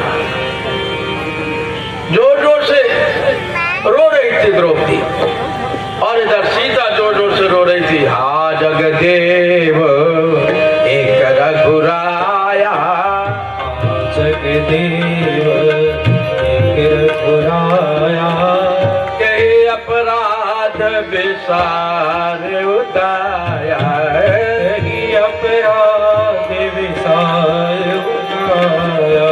हा लक्ष्मण तुम्हार नहीं दोषा, हा लक्ष्मण तुम्हार नहीं दोषा, तो फल पाए कीन्हु रोषा, फल पाए कीन्हु रोषा। एक और सीता रो रही है, एक और द्रौपदी रो रही है और आज केवल सीता और द्रौपदी नहीं, आज तो घर घर में नारी रुदन कर रहे हैं। कल मैंने नारी जागरण पर लंबा 1.5 घंटे का प्रवचन किया था, आज तो नहीं कर रहा हूँ, आज कम करूंगा। लेकिन कल मैंने बताया था कि नारी के हाथों में 2 प्रकार के बंधन बंधे हुए। जो पढ़ी लिखी बहन है उसके हाथों में सोने की हथकड़ियां पड़ी हुई हैं और जो बिना पढ़ी लिखी बहन है उसके हाथों में लोहे की जंजीरें पड़ी हुई। पढ़ी लिखी बहन कामकाजी बनना चाहती है और बिना पढ़ी लिखी बहन जादू टोना गंडे ताबीज में बंधी हुई। दोनों प्रकार की नारियां रुदन कर रही हैं। उस समय तो एक सीता का हरण हुआ था, आज तो कॉलेज के कैंपसों से जाने कितनी सीताओं का हरण हो जाता है। उस समय तो एक द्रौपदी का चीर खिंचा था, आज तो कॉलेज के कैंपसों से जाने कितनी द्रौपदियों के दुपट्टे खिंच जाते हैं। आज की हालत ज्यादा खराब है। उस समय तो एक सीता रोई थी, एक द्रौपदी रोई थी, आज तो माताएं बहनें कोई शराबी पति से दुखी है, कोई ससुर की बर्बरता से दुखी है, कोई जेठ की क्रूरता से दुखी है, कोई देवर के पागलपन से दुखी है, कोई सास से दुखी है, कोई बहू से दुखी है। आज तो घर घर में नारी रुदन कर रही है। नारी का उत्थान जब तक नहीं होगा, देश की आधी जनसंख्या नारी है और दोनों प्रकार की नारियों को अपने जीवन का बोध करना होगा, अन्यथा सीता भी रो रही। सीता ने रो रो करके कहा, मेरी विपत्ति भगवान को जाकर के कौन सुनाए। और बंधुओं, आप सब जानते हैं कि सीता की पुकार को वन्य पशुओं ने अनसुना कर दिया था। इधर द्रौपदी भी रो रही है। द्रौपदी ने रोते रोते भीष्म पितामह की ओर देखा। भीष्म पितामह यदि धनुष बाण लेकर के खड़े हो जाते तो दुर्योधन, शकुनी, अश्वत्थामा या कर्ण की क्या औकात थी जो भीष्म पितामह के सामने ऐसा अन्याय करते। लेकिन भीष्म पितामह राज धर्म की डोरी से बंधे रहे। हम भी राष्ट्र को छोड़कर के पार्टी की डोरियों से बंधे हुए हैं। और पार्टी, सारी पार्टियां एक सी होती है मैं नहीं कहता, कई पार्टियां देश को, राज्य को खोखला बनाने के लिए भी काम करती हैं। हम राज धर्म से नहीं, हम राष्ट्र धर्म से जुड़े। और राष्ट्र धर्म से नहीं जुड़ेंगे तो भीष्म पितामह जैसा ही हमारा असमंजस बना रहेगा। भीष्म पितामह मौन बैठे रहे। द्रौपदी ने रोते रोते द्रोणाचार्य, कृपाचार्य की ओर देखा, लेकिन वे भी मौन बने रहे। तब द्रौपदी ने रोते रोते अश्वत्थामा और कर्ण की ओर देखा। वो आज के भटके हुए नवयुवकों जैसे थे। उनको ब्लू फिल्में ही अच्छी लगती थी। वो पॉर्न में और फेसबुक में ही बिजी रहते थे। उनको कहीं शुभ कार्य दिखाई नहीं देता, धाका लगा रहे थे। हाँ, दुशासन, तुम द्रौपदी का चीर खींचो, इसको बेइज्जत कर। द्रौपदी ने रोते रोते अपने पतियों की ओर देखा, लेकिन पति भी व्यसन में पड़ चुके थे। दो व्यसन बहुत बुरे हैं, कल मैंने बताया था। एक जुआ जो सारे घर परिवार को बर्बाद कर देता है, और एक दारू जो सारी जिंदगी को बर्बाद कर देती है। पांडवों ने जुआ खेला था ना, वो भी नीचा से करके बैठे रहे। अब द्रौपदी कहाँ जाए, अब द्रौपदी किससे कहे। तब द्रौपदी को ख्याल आया कि जिसका कोई नहीं होता उसका भगवान होता है। द्रौपदी ने साड़ी से दोनों हाथ हटा दिए, जोर जोर से रुदन करने लगी, गोविंद गोविंद हरे मुरारे, हे नाथ नारायण वासुदेवो, गोविंद गोविंद रथांग पाणे, गोविंद दामोदर माधवे। भगवान ने नहीं सुना। द्रौपदी फिर चिल्लाई, अग्रे क्रूणा मथ पांडवाना, दुस्साहसेन रोष्ट्र केसा, कृष्णा ददा क्रोश दनंदनाथ, गोविंद दामोदर माधवेति। भगवान ने अब भी नहीं सुना। फिर द्रौपदी बोली, हे राम पुरुषोत्तम नरहरे, नारायण केशव गोविंद गरुड़ गुणनिधे दामोदर माधव। हे कृष्ण कमलापते, युधपते, सीतापते, श्रीपते, वैकुंठाधिपते, चराचरपते, लक्ष्मीपते पाहि मां। भगवान ने अब भी नहीं सुना। फिर द्रौपदी चिल्लाई, हे गोविंद, हे गोपाल, हे मोहन, हे मुरारी, हे केशव, हे कन्हैया, हे नटवर, हे नागर, मेरी रक्षा कर। भगवान श्री कृष्ण तक पुकार पहुंची। उन्होंने टेलीपैथी का टेलीफोन यूज किया। हेलो हेलो, कौन? मैं द्रौपदी। द्रौपदी पर कष्ट पड़ा। दूध द्रौपदी की केस की फाइल लाओ। द्रौपदी ने कभी कोई पुण्य कार्य किया कि नहीं किया, जीवन को पहचाना या नहीं पहचाना, लक्ष्य को पहचाना कि नहीं पहचाना। दूध ने कहा, भगवान एक हाथ भरा कपड़ा इसका जमा है आपके फाइल में। तो एक हाथ भरा कपड़ा कब? जब आप शिशुपाल को मार रहे थे तो सुदर्शन चक्र से आपकी उंगली कट गई थी, तो उसमें आपका रक्त बहने लगा, तो दो बहनें आपके पास में खड़ी थी। सुभद्रा ने देखा कि कृष्ण का रक्त धरती पर न गिर जाए, एकदम उसने हाथ लगा दिया। अगर कृष्ण का रक्त खून धरती पर गिर जाता तो धरती जल करके भस्म हो गई होती। तो आपने सुभद्रा को आशीर्वाद दिया, बहन तूने मेरा खून धरती पर नहीं गिरने दिया, मैं तेरे जीते जी तेरे सौभाग्य को धरती पर नहीं गिरने दूंगा और अर्जुन की हमेशा रक्षा कर। भगवान ने अर्जुन की कितनी रक्षा की, मैं विषय को बढ़ाना नहीं चाहता। चाहे लाक्षाग्रह हो, चाहे किरात वेश में भगवान हो, चाहे समय समय पर भीष्म पितामह के दिव्यास्त्र हो, या कामबोजों की ललकार हो। और जब महाभारत का युद्ध हो गया तो भगवान श्री कृष्ण ने कहा कि अर्जुन पहले तुम उतर जाओ रथ से। अर्जुन ने कहा भगवान क्या कह रहे, पहले सारथी उतरता है, आप रथ को पकड़ेंगे तब मैं उतरूंगा। कहा नहीं नहीं, आज मैं आपसे कह रहा हूं कि आप उतर जाइए। तो कहा नहीं मैं नहीं उतरूंगा, मैं कह रहा हूं उतर जाइए। अर्जुन ने कहना माना, पहले उतरा और भगवान ने कहा 10 गज दूर चले जाओ। अर्जुन 10 गज दूर चले गए और जैसे ही भगवान श्री कृष्ण रथ से उतरे वैसे ही रथ में विस्फोट हुआ और रथ जल करके भस्म हो गया। अर्जुन ने कहा यह क्या? कहा कि अर्जुन ये रथ तो पहले ही दिन तुम्हारा भस्म हो गया था भीष्म पितामह के दिव्यास्त्रों से, लेकिन इसमें हनुमान जी बैठे थे और मैं बैठा था, इसलिए तुम्हारा बाल बांका नहीं हुआ। भगवान जिसके जिंदगी का रथ अपने हाथ में ले लेते उसका बाल बांका नहीं हो सकता, बाल बांका उसका हो नहीं सकता। बाल न बांका कर सके जो जग बैरी होए, जाको राखे साइया मार सके नहीं को। ऐसे ऐसे गाड़ियों के हमने एक्सीडेंट देखे कि गाड़ी इतनी बर्बाद हो गई कि इसमें तो कोई बचा नहीं होगा, लेकिन पता चला कि सबकी रक्षा हो गई और कोई कोई केवल पत्थर के ठोकर से मर जाता है। तो कहने का मतलब यह है कि जिसके जीवन के रथ की बागडोर भगवान ने संभाली हो, यमराज उसका क्या कर सकता है। कहा मैंने अर्जुन की रक्षा की है, सुभद्रा को वचन दिया।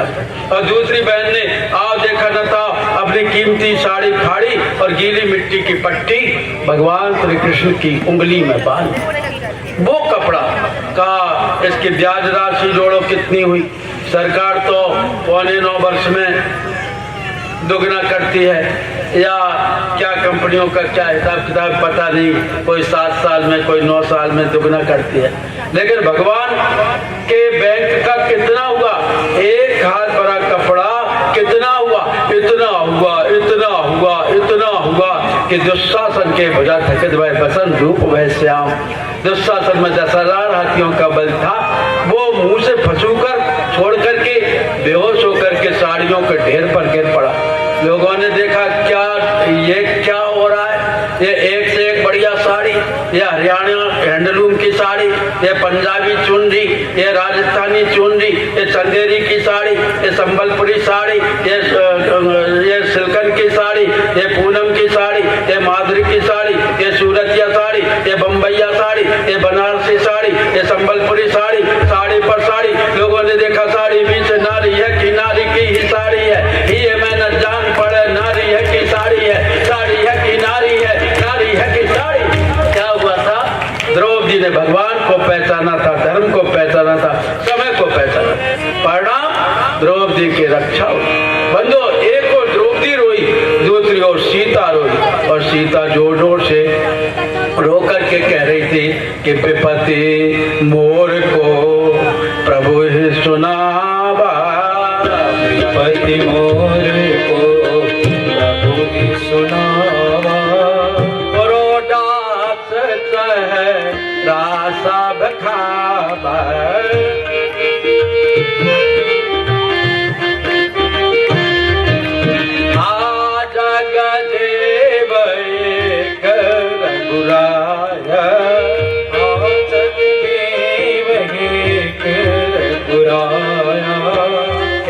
अपराध विसारे दाया, यही अपराध विसारे उदार। सभी ने सीता की पुकार को सुना, लेकिन इस कान से सुनकर इस कान से निकालते हुए चले गए।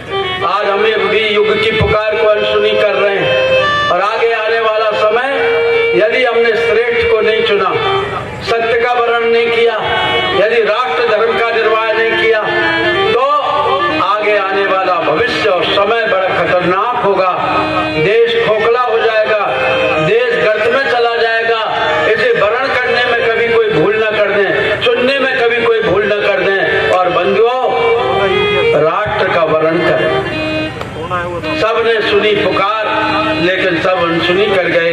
तब घोंसले में गिद्धराज जटायु बैठा था। उसने चोंच निकाल करके देखा, ये कौन है? गिद्धराज सुन आरत बानी, गिद्धराज सुन आरत बानी, रघुकुल तिलक नारी पहचानी, रघुकुल तिलक नारी पहचानी, सीता पुत्र करत जनु त्रासा,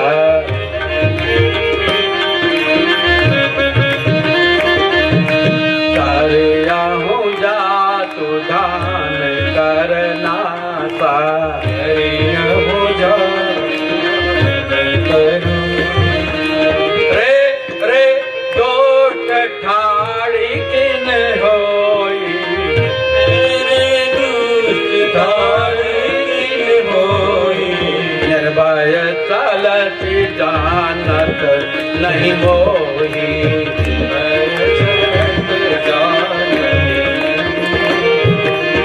आवत देख कृतांत समाना, आवत देख कृतांत समाना, तब दस कंठ किन अनुमाना, तब दस कंठ किन अनुमाना, जाना जरठ जटायु एहा, नाना रस जटायु मम करति रथ छाड़ देहा, मम कर तीरथ स्वाहा। सीता जोर जोर से रुदन कर रही थी, मेरी रक्षा कर। गिद्धराज बूढ़े थे, उन्होंने घोंसले में से चोंच निकाल करके देखा और सीता जी को पहचान लिया कि गिद्धराज सुन आरत बानी, और रघुकुल तिलक नारी पहचान लिया। जबकि गिद्धराज जटायु ने एक बार सीता को देखा था, कब? राजा दशरथ का निमंत्रण पत्र प्राप्त करके जब राम जी की बारात में गिद्धराज जटायु गए थे, तब उन्होंने सीता को बहू के रूप में देखा था, और एक बार देखने के बाद पहचाना। और हम लोग तो, हमारा कोई दोस्त, हमारा कोई रिश्तेदार मुसीबत में पड़ जाए तो उसको पहचान नहीं भूल जाते। अरे यार, कहीं हमसे 100-200 रुपए ना मांग ले, रास्ता काट करके निकल जाए। विपत्ति में किसी का साथ देना ही सबसे बड़े भगवान की पूजा है। आप शंकर जी पर नहीं जल चढ़ा पाए, कोई बात नहीं। आप हनुमान जी पर चोला नहीं चढ़ा पाए, कोई बात नहीं। आप जो है और कोई माला जप पाए नहीं तो कोई बात नहीं, लेकिन विपत्ति में अगर आपने किसी का साथ दे दिया तो वह नवीन संपत्ति बनकर आपके सुख समृद्धि शांति में वृद्धि कर देती है। इसलिए गिद्धराज ने विपत्ति के समय में सीता को पहचाना। गिद्धराज ने सीता को नहीं पहचाना, समय को पहचाना, सांस को पहचाना, जीवन को पहचाना, भगवान को पहचाना, और आश्वासन दे दिया, सीता पुत्र करस जनु त्रास। आज भी जाने कितनी नारियां रुदन कर रही हैं, लेकिन हमारे बेघर का गिद्ध जागृत नहीं होता। गिद्ध ने कहा, रे रे दुष्ट ठाड़ किन होई। कभी हमने किसी को कहा रे रे शराबी, रे रे गुंडे, रे रे बदमाश, रे रे आवारा? कभी किसी को डांटा नहीं। ये हमारे सामने अनीति करते रहते हैं, और हम अनसुना करके चले जाते। एक्सीडेंट में जवान आदमी तड़पता रहता है, सेल्फी भले ही उसका वो फोटो जरूर ले लेंगे उसकी, लेकिन ये नहीं कि गाड़ी में अकेले हमें सीट खाली है, ऑटो कहाँ से आएगा, इसको कम से कम पास के अस्पताल में तो पहुंचा दें। ये भाव कभी नहीं आता। और बंधुओं, हम अनसुना करके चले जाते हैं, कितने अनसुना नहीं किया। और रावण को डाले, किस रावण को? जासु त्रास सुर असुर डराही, निशिना नींद दिन अन्न न खाए। देवताओं को जिसका नाम सुन करके दिन में भूख नहीं लगती थी, रात में नींद नहीं आती थी, उस रावण को ललकारा। रावण ने कहा, ये कौन है कि मम कर तीरथ छाड़ सीते, ये मेरी भुजाओं रूपी तीर्थ में मोक्ष को प्राप्त होगा। क्यों रावण ने कहा कि मेरी भुजाएं तीर्थ है? क्योंकि एक बार रावण ने देवादिदेव महादेव शिव और जगदम्बा माता पार्वती सहित पहाड़, हिमालय पहाड़ को हाथ में उठा लिया था, इससे उसकी भुजाएं तीर्थ बन गई। लेकिन जब उसने अत्याचार किया तो फिर उसकी भुजाएं मलिन हो गई। लेकिन अभी अभी रावण ने जगदम्बा सीता का स्पर्श किया। ये सीता कौन है? ये सीता रावण की लड़की है, कन्या है। का कैसे? जब मंदोदरी को कन्या हुई तो आकाशवाणी हुई, रे रावण, तेरे यहाँ जो कन्या हुई है ये तेरे वंश का समूल नाश कर देगी। तो रावण ने राक्षसों से कहा, मैं कन्या की हत्या नहीं करना चाहता, तुम इसको घड़े में बंद करो और सोने के कलश में रख करके इतनी दूर फेंक करके आओ कि इसका नामो निशान भी ना रहे, अपना आप दम घुट करके मर जाए। और कहाँ श्रीलंका और कहाँ जनकपुर, सीतामढ़ी, नेपाल का बॉर्डर, भारत का बॉर्डर, वहां पर जाकर के सीता के घड़े को धरती में दबा करके आए। अकाल पड़ा, राजा जनक ने हल चलाया और हल के फल को सीता कहते हैं, उससे वो उत्पन्न हुई। घड़ा ऊपर आया और जगदम्बा माँ सीता को बालिका के रूप में राजा जनक लाए। सीता मिथिलेश किशोरी और विजय कुमारी कहलाई और दैव योग से रावण पुनः उसी कन्या को अपने घर ले गया। क्योंकि देखो स्पष्ट आया है कि सुनत बचन रावण खिसियाना और चरण बंदी मन महु सुख माना। वो जानता था रावण में त्रिकालज्ञ था कि ये सीता है, वो सीता जिसको हमारे राक्षस वहां ले जाकर के गाड़ है। जगदम्बा को उन्होंने प्रणाम किया, माँ अब तेरी कृपा से, मैं झूठी झूठी बातें करूंगा तुझसे, लेकिन माँ तेरी कृपा से अब मेरे लंका के राक्षसों का उद्धार हो जाए। तो आवत देख कृतान समाना, तब 10 कंठ कीन अनुमाना। और गिद्ध ने चोंच मार मार करके रावण को बेहोश कर दिया। रावण की चंद्रहास तलवार ने गिद्धराज जटायु के पंख काट दिए। हे गिद्धराज जटायु, तुम्हारे पास रथ नहीं था, तुम्हारे पास सेना नहीं थी, तुम्हारे पास बंधु बांधव नहीं थे, तुम्हारे पास हथियार नहीं थे, कार कोठी नहीं थी, बैंक बैलेंस नहीं था, तुम टूटे फूटे घोंसले में रहते थे।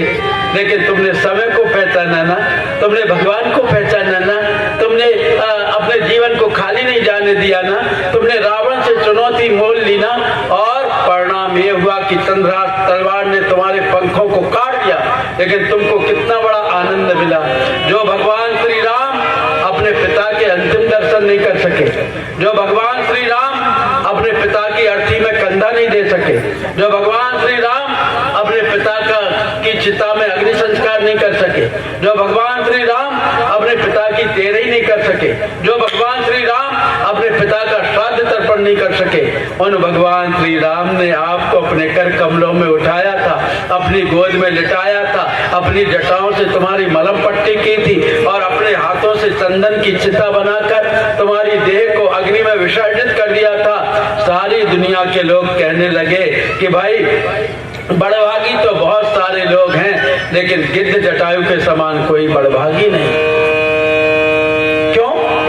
क्योंकि बड़भागी तो बहुत सारे लोग हैं कि बड़भागी अंगद हनुमाना और चरण कमल चापत विधि नाना।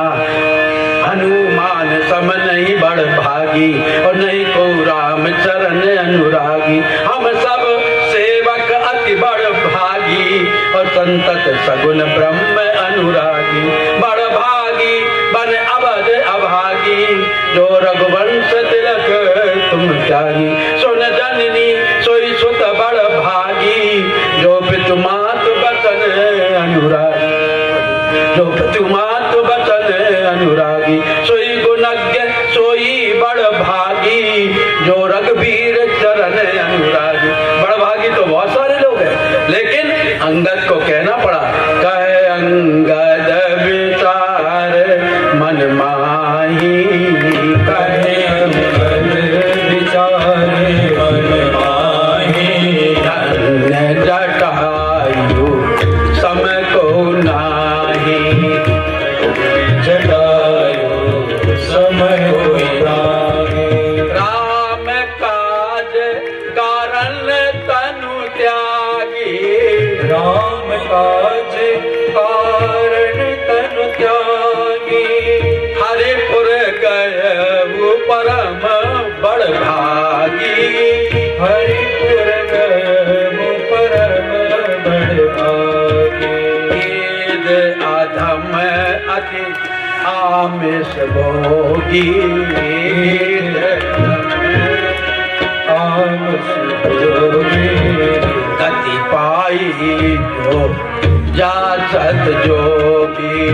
गति पाई जासत जोगी। गीधराज सुन आरत बानी। गीधराज सुन आरत बानी। रघुकुल तिलक नारी पहचानी। रघुकुल तिलक नारी पहचानी। रे रे दोट ठाड़ी किन होई। रे रे ठाड़ी किन होई। निर्भय चल सी जानत नहीं मोई। निर्भय सरस अंगद विचारो मन माही। कही अंगद विचार मन माही। धन्य जटायु समय को नाही। धन्य जटायु समय।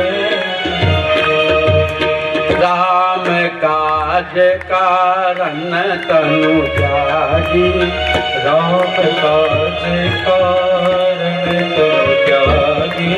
हरिपुर गए परम बड़ भागी। हरिपुर गए परम बड़ भागी। बड़ भागी तो बहुत सारे लोग हैं लेकिन परम बड़ भागी रामचरितमानस का प्रथम शहीद गिद्धराज जटायु जिन्होंने धर्म और संस्कृति। धर्म है राम, संस्कृति है सीता। इनकी रक्षा के लिए अपने प्राणों का विसर्जन कर दिया। बंधुओं आज समय ऐसा ही है और इस समय को पहचाने। समय के साथ हम कदम आगे बढ़ाएं और भगवान की जो आशा अपेक्षा है। गौ कोई जानवर नहीं बल्कि परोपकारिता का प्रतीक है।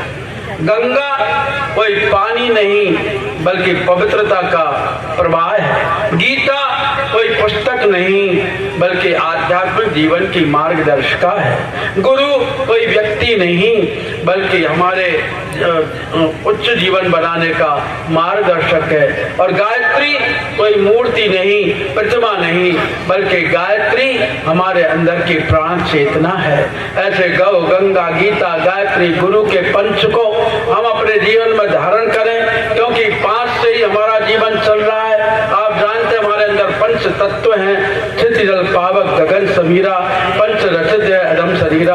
आप जानते हैं हमारे अंदर पंच कोश हैं। आप जानते हैं हमारे अंदर पांच प्राण हैं। प्राण अपान व्यान समान उदान। आप जानते हैं हाथ पैरों में भगवान ने पांच पांच उंगलियां दी हैं। आप जानते हैं हमारी 5 ज्ञानेंद्रियां, 5 कर्मेंद्रियां हैं। आप जानते हैं कि वेदों में 5 देवताओं का वर्णन आया है। पुराणों के 5 पांडवों को कौन नहीं जानता।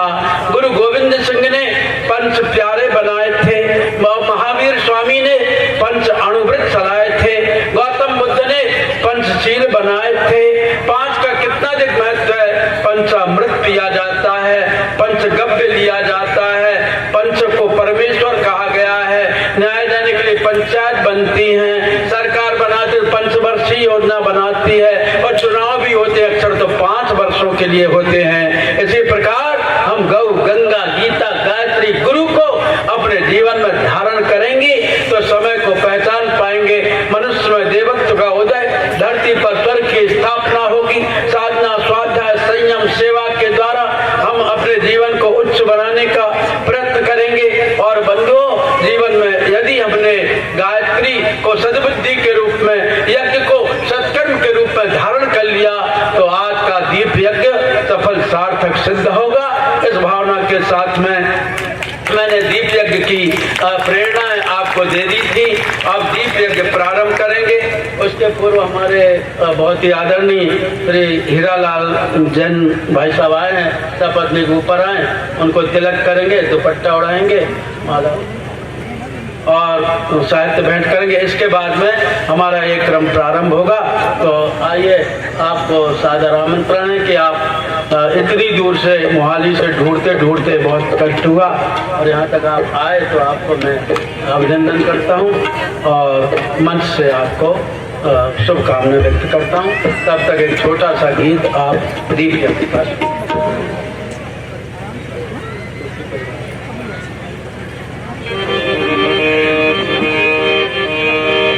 तेरा नूर सब में समाया हुआ है, तेरा नूर सब में समाया हुआ है, तेरा नूर सब में समाया हुआ है। ये संसार तेरा बनाया हुआ है, ये संसार तेरा बनाया हुआ है, तेरा नूर सब में समाया हुआ है, तेरा नूर सब में समाया हुआ है।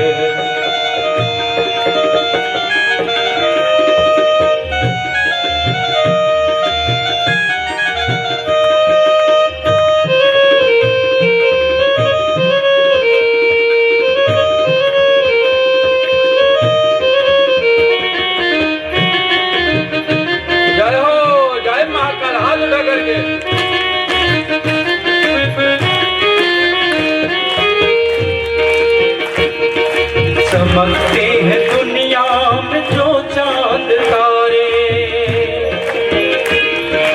चमकते हैं दुनिया में जो चांद सूरज, चमकते हैं दुनिया में जो चांद सूरज, चमकते हैं दुनिया में जो चांद सूरज, चमकते हैं दुनिया में जो चांद सूरज।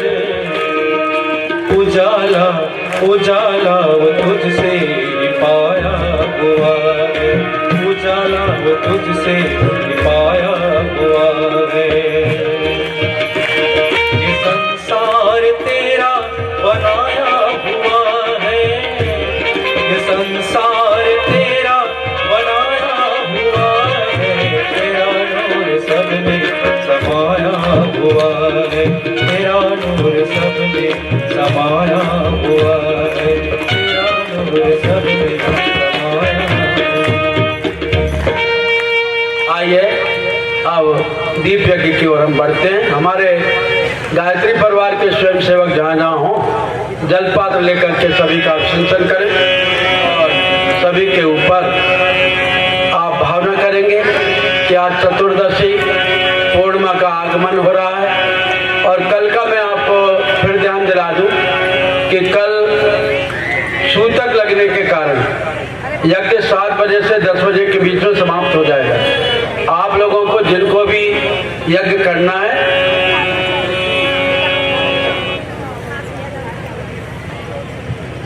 कल जल्दी पधारने की कृपा करेंगे। आइए अब चिंतन करें। ओम अपवित्राः पवित्रो वा सर्वावस्थांगतोऽपि वा यस्मरेत् पुण्डरीकाक्षं सवायाभ्यन्तरः शुचिः। ओम पुनात् पुण्डरीकाक्ष पुनात् पुण्डरीकाक्ष पुनात्। आप लोग बोलें, पवित्रता हमें सन्मार्ग पर चलाए। पवित्रता हमें महान बनाए। पवित्रता हमें शांति प्रदान करे। ओम पवित्रता नः सन्मार्गं नयेत। ओम पवित्रता नः महत्तां प्रयच्छतु। ओम पवित्रता नः शांतिं प्रददातु। कमर सीधी करें, दोनों हाथ गोद में रखें। दीपक का या सूर्य सप्ताह का ध्यान करते हुए प्राणायाम की प्रक्रिया करें। महर्षि पतंजलि ने अष्टांग योग का निरूपण किया, तब धारणा, ध्यान, प्रत्याहार, समाधि के साथ साथ उन्होंने प्राणायाम का निरूपण किया। प्राणायाम के द्वारा हम अपनी बिखरी हुई प्राण शक्ति को संकलित करने का प्रयत्न करते हैं। हमारा जीवन पंच महाप्राण से चल रहा है और वह महाप्राण हमारे जीवन को स्थिर बनाए रखे। इस भाव के साथ वो दीर्घजीवी बनाए। इस भाव के साथ में नाक के छिद्रों से धीरे धीरे श्वास को भीतर खींचेंगे। जितनी देर रोक सकते हो रोकेंगे और फिर धीरे धीरे इस श्वास को बाहर निकालेंगे। भावना करेंगे कि कुसंस्कार, दुष्प्रवृत्तियां, विकार हमारे अंदर से बाहर जा रही हैं। ओम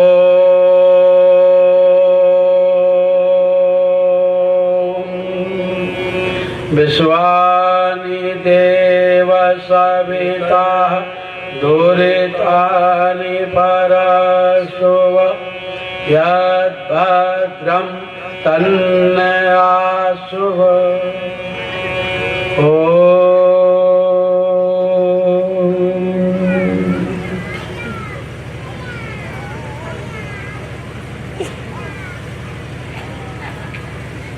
अब आप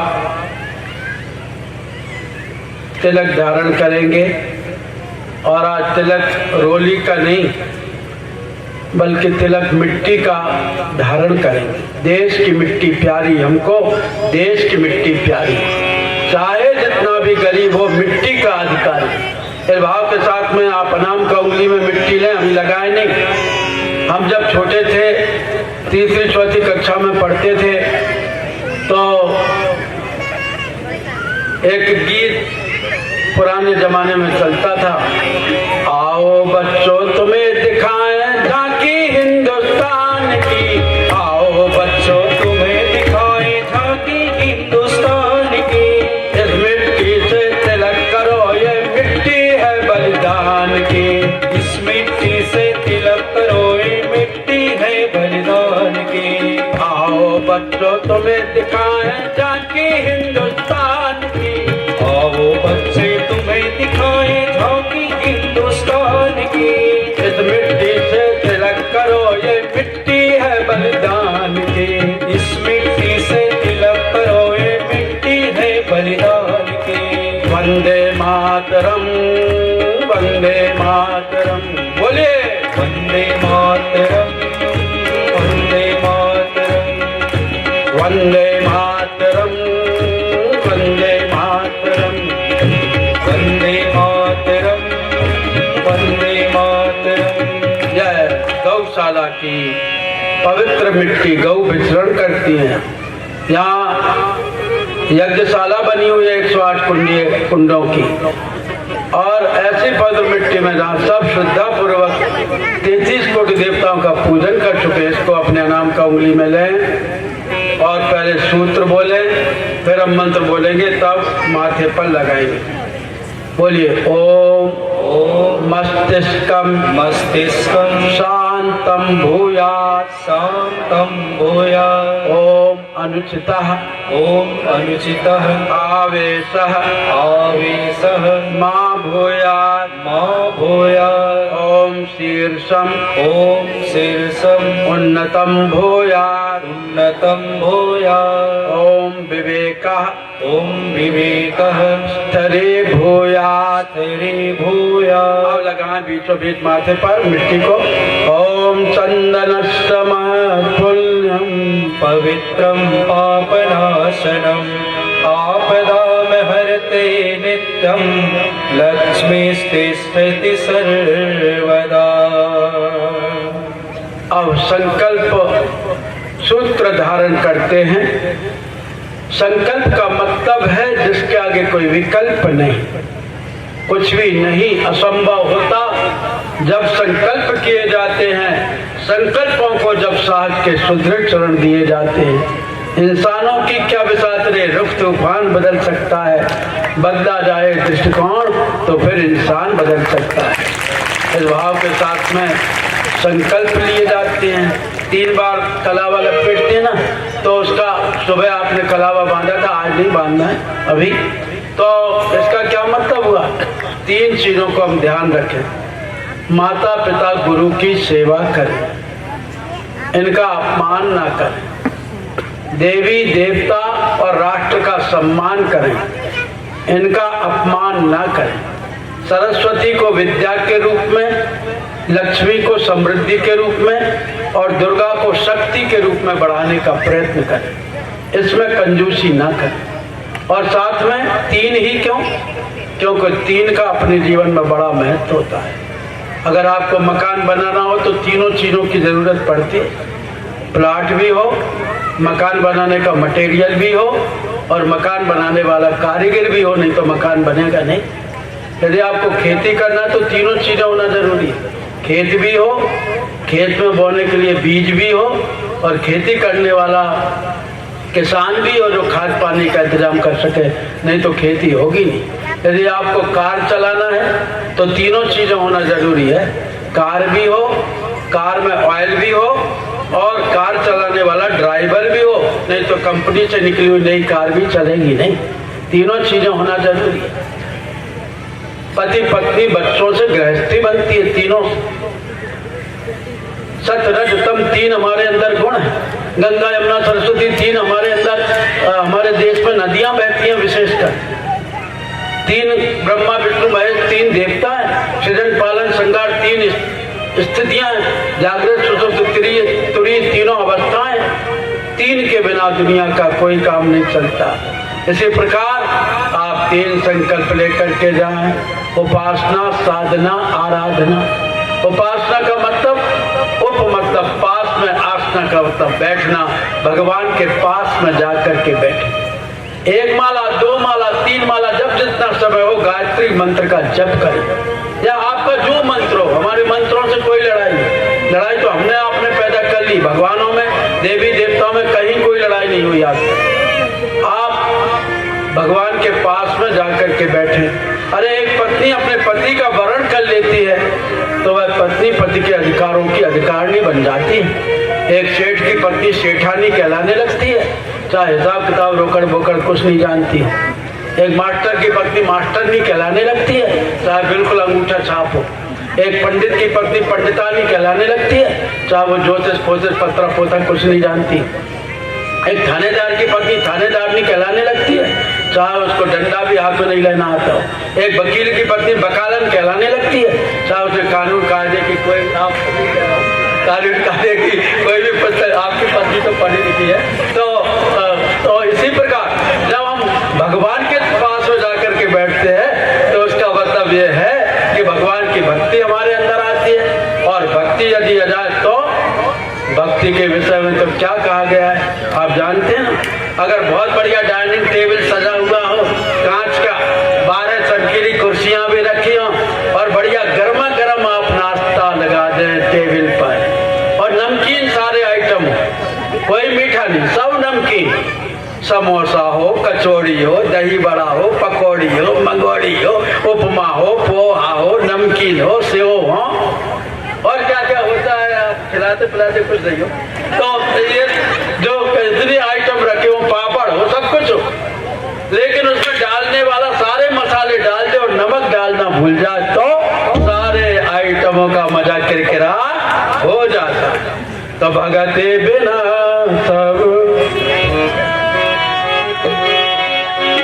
भगते बिना सब सुख गुण ऐसे, भगति बिना सब सुख बिन कैसे, लवन बिना बहु व्यंजन जैसे, व्यंजन जैसे, भगत हीन नर सोहै कैसा, भगत नर सोहै कैसा, न जल बारिद देखिय तैसा,